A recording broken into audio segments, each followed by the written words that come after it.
తెలంగాణ అసెంబ్లీలో మొన్న ఒక పెద్ద రగడ దేని మీద జరిగింది అని అంటే Raghava constructions versus Karimnagar granite network మీద ఒక పెద్ద పంచాయతీ నడిచింది. రాఘవ కన్స్ట్రక్షన్స్కి మళ్ళీ రేవంత్ రెడ్డి గారు లేచి అలా కరీంనగర్ గ్రానైట్లను తీసుకొని వచ్చేసారు. ఒక రాజకీయ యుద్ధ వాతావరణమే మొదలైంది. అక్కడ ఇల్లీగల్ మైనింగు, గ్రానైట్ల యొక్క డ్యూసు, క్రషర్ వైలేషన్లు, శాండ్ మాఫియా యాక్టివిటీ. బీఆర్ఎస్ నాయకులు రాఘవ కన్స్ట్రక్షన్స్ ప్రైవేట్ లిమిటెడ్ మీద కొంచెం మాట్లాడారు. దేని మీద? Illegal granite quarrying, stone crushing మీద మాట్లాడారు. రాఘవ కన్స్ట్రక్షన్స్కి కీ అప్రూవల్స్ లేవు అని అనేది ప్రతిపక్షాల గంభీరమైన ఆరోపణ. నేను చెప్తున్న ముఖ్యమంత్రిలాగా అధికారులు ఆల్రెడీ 1.52 crore సెనరేజ్ ఛార్జెస్ వేసిండ్రు. అంటే ఒక క్విడ్ ప్రోకో నడిచింది అసెంబ్లీలో. ప్రతిపక్ష నాయకులు ఒకటి లేవనెత్తంగానే మీ చిట్టా మా దగ్గర లేదా, మనం బరంగా లాగా ఉండాలి కానీ మరి మీకు ఇట్లా చేస్తామా అని చెప్పి మాట్లాడారు. అంటే ఇప్పుడు ఎవడు పెద్ద స్కామర్, సిన్నర్, తప్పెవడెవడు పెద్దగా చేసిండు? మళ్ళీ రాఘవ కన్స్ట్రక్షన్ ఎక్కువ పెద్దగా చేసిందా లేకపోతే కరీంనగర్ గ్రానైట్లు చేసినాయా అననే వాదన అయిపోయిందా? Gautam Model School, Sun City branch, admissions are open for 2026. No admission fee, free school uniform and also bus transportation available for nursery to 10th class. Hurry up. Address: Sun City branch opposite Kasturba Trust. Limited seats. Contact us now 8121573123 and 8977113123. Telangana అసెంబ్లీలో మొన్న ఒక పెద్ద రగడ, పెద్ద panchayat. Opposition BRS party వాళ్ళు Raghava constructions మీద గంభీరమైన ఆరోపణలు చేసిండ్రు అసెంబ్లీలో. ఘోరంగా ఇది టైమ్స్ ఆఫ్ ఇండియాలో వచ్చిన కథనం నేను తీసుకొని మాట్లాడుతున్నా ఫ్రెండ్స్. కంప్లీట్గా అసలు మొత్తం జంక్షన్ జామ్ అయిపోయింది అసెంబ్లీలో. లొల్లితో నడిచింది. దాని తర్వాత ముఖ్యమంత్రి వర్యులు లేచి మాట్లాడినారు. అసలు ఏం జరిగింది అని అంటే అసెంబ్లీలో చెప్పకనే ఒక పెద్ద యుద్ధం జరిగింది. దేని మీద జరిగింది అని అంటే Raghava constructions versus Karimnagar granite network మీద ఒక పెద్ద పంచాయతీ నడిచింది. ఏమైంది అని అంటే ఏదో ఒక గంభీరమైన ఆరోపణ రాఘవ కన్స్ట్రక్షన్స్ మీద, ఏదో ఇల్లీగల్ క్వారీ అనంట నడిపిస్తున్నారట. వట్టినాగులపల్లి, రంగారెడ్డి డిస్టిక్లో జరుపుతున్నారట. ఇది ఒక పెద్ద పొలిటికల్ బ్యాటిల్ అయిపోయింది. కంప్లీట్గా పొలిటికల్ బ్యాటిల్ ఎందుకు అయింది అని అంటే రాఘవ కన్స్ట్రక్షన్స్కి మళ్ళీ రేవంత్ రెడ్డి గారు లేచి అలా కరీంనగర్ గ్రానైట్లను తీసుకొని వచ్చేసారు. పంచాయతీ ఏడదాకా పోయింది అని అంటే ఒక రాజకీయ యుద్ధ వాతావరణమే మొదలైంది. అక్కడ ఇల్లీగల్ మైనింగు, గ్రానైట్ల యొక్క డ్యూసు, క్రషర్ వైలేషన్లు, శాండ్ మాఫియా యాక్టివిటీ. ఇక మొత్తం తవ్వుదాం అధ్యక్ష. June 2 నుంచి 2014 ఎప్పటి నుంచి అయిందో అప్పుడు తెలంగాణ వచ్చినప్పటి నుంచి తవ్వుదామని అనే ఒక యుద్ధ వాతావరణం మొదలైంది. అసలు ఏం జరిగింది అని చెప్పి మనం ఆలోచిస్తే March 28, 2026కి బీఆర్ఎస్ నాయకులు రాఘవ కన్స్ట్రక్షన్స్ ప్రైవేట్ లిమిటెడ్ మీద కొంచెం మాట్లాడిండ్రు. దేని మీద? Illegal granite quarrying, stone crushing మీద మాట్లాడిండ్రు. వాళ్ళు ఏమని అన్నారంటే ఒక హౌస్ కమిటీ పెడదాం, జ్యుడిషియల్ ప్రోబ్ చేద్దామని చెప్పి మాట్లాడిండ్రు. మాట్లాడుకుంటా వాళ్ళు ఏమని అన్నారంటే వాళ్ళ గంభీరమైన ఆరోపణలు ఎదుర్కొంటున్నప్పుడు, హౌస్ కమిటీ పెట్టినప్పుడు, జ్యుడిషియల్ ప్రోబ్ చేస్తున్నప్పుడు మంత్రివర్యులు పొంగులేటి శ్రీనివాసరెడ్డి గారు మన అధికారంలో ఉండొద్దు, మినిస్ట్రీలు ఉండొద్దు కాబట్టి ఖచ్చితంగా రాజీనామా చేయాలి కాబట్టి అలా రాజీనామా కోరిండ్రు. అసలు అలిగేషన్స్ ఏమున్నాయి రాఘవ కన్స్ట్రక్షన్స్ మీద అని చెప్పి మనం మాట్లాడితే రాఘవ కన్స్ట్రక్షన్స్కి కీ అప్రూవల్స్ లేవు అని అనేది ప్రతిపక్షాల గంభీరమైన ఆరోపణ. దేని మీద లేవు అప్రూవల్స్ అని చెప్పి మనం మాట్లాడితే మన మైనింగ్ లైసెన్సే తీసుకోండి, ఎన్విరాన్మెంటల్ క్లియరెన్స్ తీసుకోండి, పర్మిషన్ తీసుకోండి, ఆ కాడికి వస్తే పొల్యూషన్ యొక్క కన్సెంట్లు తీసుకోండి. ఇవి రాఘవ కన్స్ట్రక్షన్స్కి లేవు అని అనేది ప్రతిపక్షాల వాదన. ఇవి లేకపోయినా వాళ్ళు స్టోన్ క్రషింగ్ యాక్టివిటీలు, ఆపరేషన్లు చేస్తున్నారు, మళ్ళీ ఇది చట్టవిరుద్ధం కదా అని అనేది గంభీరమైన ఆరోపణ. వీళ్ళకు మల్టిపుల్ నోటీసెస్ ఇచ్చిండ్రు, అఫీషియల్స్ ఇచ్చిండ్రు అని అంటే వీళ్ళు ఏదో ఒక రాజ్యాంగ విరుద్ధమైన కార్యక్రమాలే చేస్తున్నారు కదా అని అనేది వీళ్ళ ఆలోచన ఏమున్నది? నోటీసులు ఇచ్చిర్రు అని అంటేనే పంచాయతీ ఉంటేనే ఇస్తారు, లేకపోతే ఇయ్యరు. ఇప్పుడు టైం లైన్ అఫీషియల్గా మనం యాక్షన్ తీసుకోవడం మనం చూసి మాట్లాడితే May 2021కి 2025లా వాళ్ళకు ఒక షోకాస్ట్ నోటీస్ ఇచ్చారు క్రషర్ ఆపరేషన్ల మీద. May 22, 2025లా జాయింట్ ఇన్స్పెక్షన్ రిపోర్ట్ అయినట్టు తెలిసింది. అక్కడ 5130 టన్నుల మన ఈ ఫినిష్డ్ స్టోన్ గ్రావెల్ అని అంటాం కదా, అగ్రవేట్స్ అంటాం కదా, అవి దొరికినట్టు తెలిసింది. March 4, 2026కి మళ్ళొక ఇన్స్పెక్షన్ జరిగింది. అక్కడ 11,200 టన్స్ క్రషర్ మెటీరియల్ దొరికింది అని చెప్పి మాట్లాడుతుండ్రు. March 13, 2026కి సెకండ్ షోకాస్ నోటీస్ సర్వ్ అయింది అని చెప్పి మాట్లాడుతున్నారు. ఇదంతా అసెంబ్లీలో డిస్కషన్ అయింది. ఇప్పుడు రేవంత్ రెడ్డి గారు లేచి గవర్నమెంట్ ప్రభుత్వం యొక్క డిఫెన్స్ ఎట్లా మాట్లాడిండంటే, ప్రభుత్వాన్ని షీల్డ్ చేసుకుంటే ఏమని మాట్లాడిండంటే గవర్నమెంట్ అని అనేది, కాంగ్రెస్ పార్టీ అని అనేది ఆల్రెడీ యాక్షన్ చేస్తుంది, రాఘవ కన్స్ట్రక్షన్స్ మీద యాక్షన్ తీసుకుంది, మేము ఇష్యూని ఎప్పుడు ఇగ్నోర్ చేయలే అని చెప్పి సాక్షాత్తు ముఖ్యమంత్రి వర్యులే లేచి మాట్లాడిండ్రు. ఆయన ఏమన్నాడంటే నేను చెప్తున్న ముఖ్యమంత్రి లాగా అధికారులు ఆల్రెడీ 1.52 crore సెనరేజ్ ఛార్జెస్ వేసిండ్రు. దాని తర్వాత 1.22 crore పర్మిట్ ఫీజు కూడా వేసిండ్రు.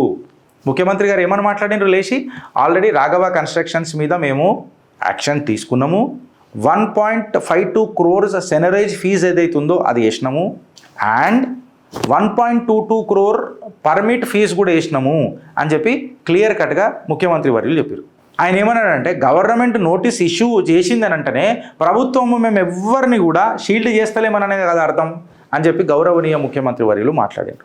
అది మాట్లాడుకుంటా కేవలం ఆ ఇష్యూని రాఘవ కన్స్ట్రక్షన్స్కే ఆపకుండా రేవంత్ రెడ్డి గారు ఒక కొత్త తెరలేపారు. ఏం చేసిరంటే స్టేట్ వైడ్ ఇల్లీగల్ మైనింగ్ ఏదైతే జరిగిందో వెనకటికి అది మొత్తం బయటికి తీసిండ్రు. తీసేయమని అన్నాడు, ఇప్పుడు సిబిసిఐడి ఎంక్వైరీ నేను ఖచ్చితంగా చేస్తా, ఇల్లీగల్ మైనింగు ఇంకా శాండ్ మాఫియా యాక్టివిటీ ఇర్రెగ్యులారిటీలు ఏమైతే జరుగుతున్నాయో దాని మీద మనం ఖచ్చితంగా మాట్లాడదాము. రాఘవ కన్స్ట్రక్షన్సే కాకుండా మిడ్ వెస్ట్ గ్రనైట్సు, శ్వేత గ్రనైట్సు, గాయత్రి గ్రనైట్సు వీటన్నిటి మీద మాట్లాడదాము. సిబిసిఐడి వేస్తానంటే మీకెందుకు మంటలేస్తుంది? ఇప్పుడు ప్రతిపక్ష నాయకులను నేను అడుగుతున్నా, మళ్ళీ హౌస్ కమిటీకి ఇంకా నేను దర్యాప్తుకి జ్యుడిషియల్ ప్రోబ్కి నేను రెడీ, సిబిసిఐడి కూడా ఇస్తానంటున్నా, మళ్ళీ సిబిసిఐడి అనేది కరెక్ట్గా నిష్పక్షపాతంగా దర్యాప్తు చెయ్యదా? ఏం మాట్లాడుతున్నారు మీరు అని చెప్పి మాట్లాడారు. ఇక్కడ నవ్వవలసిన విషయమో మళ్ళీ ఏడవలసిన విషయమో నాకు తెలియదు, కానీ కరీంనగర్ స్టోరీ ఎంటర్ ఎందుకు అయింది అని చెప్పి మాట్లాడితే కరీంనగర్ గ్రనైట్ స్కామ్ అనేది కనబడుతుంది. ఇప్పుడు మీడియా పేపర్లలో మీకు అదే కనబడుతుంది. కరీంనగర్ నుంచి ఒక నాయకుడు మళ్ళీ కాంగ్రెస్ని తిట్టుడు మొదలెట్టాడు. మొన్నటిదాకా ఆ బీజేపీ నాయకుడు ఎప్పుడు కూడా కాంగ్రెస్ని తిట్టుడు నేను చూడలే. ఆల్ ఆఫ్ ది సడన్గా ఇవాళ బీజేపీ నాయకుడు కరీంనగర్లో కాంగ్రెస్ మీద పదును చేసుడు మొదలెట్టిండు. ఈ కరీంనగర్ గ్రనైట్ స్కామ్ ఏంది అనేది ఇప్పుడు పెద్దగా ఒక లొల్లి షురువు అయిపోయింది. ఈ గ్రనైట్ క్వైరీసు, క్రషర్ ఆపరేషన్స్ కంప్లీట్గా కరీంనగర్ రీజియన్కి ఎందుకు ఇంట్రెస్ట్లు ఎందుకు వచ్చినాయి అని చెప్పి మాట్లాడంగానే ఒక పేరు వచ్చింది, శ్వేత గ్రనైట్ అని. వెనకటికి శ్వేత గ్రనైట్స్ ఎవరు నడిపినారు, ఎవరి మీద వచ్చినాయి, ఈడీలు ఎవరెవరి మీద దర్యాప్తులు చేసి ఇప్పుడు నేను సపరేట్గా మాట్లాడాల్సిన అవసరం లేదు, ఎందుకంటే ఎన్నోసార్లు మాట్లాడినా. లార్జ్ స్కేల్ ఇర్రెగ్యులారిటీలు జరిగినాయి అధ్యక్ష అని చెప్పి ఎవరు మాట్లాడతారండి? గౌరవనీయ పెద్దలు రేవంత్ రెడ్డి గారు మాట్లాడతారు. ఈ కరీంనగర్ గ్రనైట్ కేసు కిట్లా మనం తీసుకొని చూస్తే ఇది 2000 రిపోర్ట్స్ అన్నీ మనం ఎన్నోసార్లు మాట్లాడినాం, ఇక నేను మాట్లాడాల్సిన అవసరం లేదు. ఈ గ్రనైట్ ఫోమ్లు మనకు కరీంనగర్లు ఉన్నాయి, పెద్దపల్లిలు ఉన్నాయి, రాజన్న సిరిసిల్లలో కూడా ఉన్నాయి. గవర్నమెంట్కి సుమారు 150 కోట్ల రెవెన్యూ దీని నుంచి వస్తుంది అని చెప్పి మాట్లాడతారు. అంటే గవర్నమెంట్కి ఎంత ఇవ్వాలి ఫ్రెండ్స్? 152 కోట్లు ఇవ్వాలి. 152 కోట్లల్లో అది గవర్నమెంట్ ఎంత రెడ్యూస్ చేసింది? వీళ్ళకు 129 కోట్లు రెడ్యూస్ చేసింది. 152 కోట్ల నుంచి 129 కోట్లు ఎందుకు రెడ్యూస్ చేసింది? ఎందుకు చేయాల్సి వచ్చింది? ఈ unauthorised railway rake transport of granite blocks ఎప్పుడైతే బయటపడ్డది చూడు, అవన్నీ ఆధారాలు పెట్టి నేను మాట్లాడినా వెనకటికి 1.5 year కింద. సుమారు 381 డిమాండ్ నోటీసులు ఇచ్చారు కరీంనగర్ గ్రానైట్కి. ఎన్ని? 381 నోటీసులు ఇచ్చారు. అందులో ఎన్ని పెండింగ్ ఉన్నాయి? ఇప్పటికీ 184 పెండింగ్ ఉన్నాయి. మళ్ళీ ఎందుకైనాయి? గౌరవ ముఖ్యమంత్రి వర్యులో ఏమైనా మాట్లాడగలుగుతారా? చెప్పరు. అంటే ఒక క్విడ్ ప్రోకో నడిచింది అసెంబ్లీలో. ప్రతిపక్ష నాయకులు ఒకటి లేవనెత్తంగానే మీ చిట్టా మా దగ్గర లేదా, మనం బరంగా లాగా ఉండాలి కానీ మనం గిట్లా చేస్తామా అని చెప్పి మాట్లాడారు. ఆల్ ఆఫ్ ది సడన్ బీజేపీలో కూడా ఎన్నడూ కూడా కాంగ్రెస్ని టార్గెట్ చేయని వాళ్ళు సడన్గా కరీంనగర్ లెక్కని కొంతమంది బీజేపీ నాయకులు ఇలా కాంగ్రెస్ మీద పదును పెట్టుడు మొదలెట్టిండ్రు. అంటే నువ్వు ఒక కంపెనీ మీద డిబేట్ చేస్తే నేను కూడా లార్జర్ నరేటివ్ తీసుకుంటా అని చెప్పి చెప్పిండ్రు. రాఘవ కన్స్ట్రక్షన్స్ మీద మాట్లాడితే ప్రభుత్వానికి కొంచెం ఏమన్నా ఎంబారెస్మెంట్ ఎందుకు వస్తున్నది? నిష్పక్షపాతంగా దర్యాప్తు చేయొచ్చు కదా అని అనేది రాజకీయ నాయకుల వాదన కొంతమందిది. అంటే ఇప్పుడు ఎవడు పెద్ద స్కామర్, సిన్నర్, తప్పెవడెవడు పెద్దగా చేసిండు? మళ్ళీ రాఘవ కన్స్ట్రక్షన్ ఎక్కువ పెద్దగా చేసిందా లేకపోతే కరీంనగర్ గ్రనైట్లు చేసినాయా అననే వాదన అయిపోయింది. ఆడ యాక్చువల్గా రెండు ఉల్లంఘించినట్టే కదా నోటీసులు ఇచ్చినాయి. అంటే మళ్ళీ ప్రజల వాదన అనేది ఎవడు మాట్లాడుతున్నాడా? ఎవడు మాట్లాడతలేడు. వాళ్ళ వ్యక్తిగత స్వార్థాలు మాట్లాడుతున్నారు. మళ్ళీ అపోజిషన్ ఏమని చూస్ చేసుకుంటున్నది అనేది కూడా నాకు అర్థం కాలేదు. ఇప్పుడు రేవంత్ రెడ్డి గారు ఏమని మాట్లాడుతున్నారు? శాండ్ మాఫియా గురించి మాట్లాడుకుంటే వెనకటికి 721 కోట్లే 2024లా 25లా తీసుకున్నారు, ఇప్పుడు 972 crore పెరిగింది అని చెప్పి మాట్లాడుతున్నారు. అప్పుడు కాళేశ్వరం నీళ్లు కలకలతో ఉండే, ఇప్పుడు బ్యారికేడ్ జర కుంగి ఆ ఉస్కని మొత్తం మీరు తీయాల్సి వస్తుంది, అది తీస్తున్నారు, కొంచెం ఎక్కువనే వస్తున్నదేమో. అసలే అది వస్తుంది కదా, నది ప్రవహించినప్పుడు ఆ ఉష్క వచ్చి సెటిల్ అవుతుంది కదా. సో ఇప్పుడు ఆడ నీళ్ళు లేవు కాబట్టి మీరు కొంచెం ఉష్కని దున్నుతున్నారు కదా, అది రిపేర్ చేయాలంటే ఆ ఉష్కని తీయాలి కదా. తెలంగాణ ప్రకాష్ గారు కూడా చెప్పారు కదా మనకు ఆ రోజు, నేను ఏదో వేరే పర్సెప్షన్ ఉంటే దాన్ని రిపేర్ చేయాలంటే గిరీష్ ఖచ్చితంగా దాన్ని తీయాల్సి వస్తుందని. మేబీ ఈ రెవెన్యూ యాడ్ అయ్యి 721 crores నుంచి 972 crore పోయిందా అని చెప్పి రేవంత్ రెడ్డి గారు మళ్ళీ స్పెసిఫిక్స్ చెప్పాలా ఎట్లా పెరిగింది అని. అయితే ఇప్పుడు నేనేం అడుగుతున్నానంటే ఇది కేవలం ఇవాళ వట్టినాగులపల్లి క్వేరియా లేకపోతే కరీంనగర్ గ్రానైట్ క్వేరియా అనేది కాదు. ఫుల్ స్పెక్ట్రమ్ మైనింగ్ ఆడిట్ చేసినప్పుడు ఎవడు తప్పు చేసిండు అనేది ఒకటి ఉంటుంది కదా. జుడిషియల్ స్క్రూటినీ పొంగులేటి మీద దగ్గర చేస్తే గ్రానైట్ కంపెనీల మీద కూడా ఎందుకు అంటే ఇది కేవలం దాస్కా దమ్కి లాగానే ఎందుకు మిగిలిపోతున్నది అని చెప్పి మాట్లాడుతున్నాను. వెనకటికి వచ్చిన వెలుగు పేపర్ కథనాల ప్రకారము ఈ ఫీజుని మేము సెటిల్ చేస్తాము అని చెప్పి మాట్లాడారు. చిత్రగుప్తుల నేనే అనన్నా under which provision of law mister CM do you want to settle this అని చెప్పి నేను మాట్లాడినా. అప్పుడు ఎవరైనా మాట్లాడినరా? రాఘవ కన్స్ట్రక్షన్స్తోని మొదలైన ఫైర్ కరీంనగర్ సంఘటనతో పొలిటికల్ అయిపోయింది. సిఐడి ఒక కంపెనీ మీద చేస్తుందా, వైలేషన్ స్టోరీ మీద చేస్తుందా, లేదా 12 సంవత్సరాల ఈ మైనింగ్ ఎంపైర్ మీద చేస్తుందా అనేది ఒక విచిత్రమైన వాదన. అయితే ఇలా ప్రజలు కూడా రేవంత్ రెడ్డి గారిని ఏమడుగుతున్నారంటే, రేవంత్ అన్న ఒకటి మీరు అర్థం చేసుకోవాల్సింది ఏంటంటే కేవలం ఇది కరీంనగర్ గ్రనేట్కే ఆగిపోలే.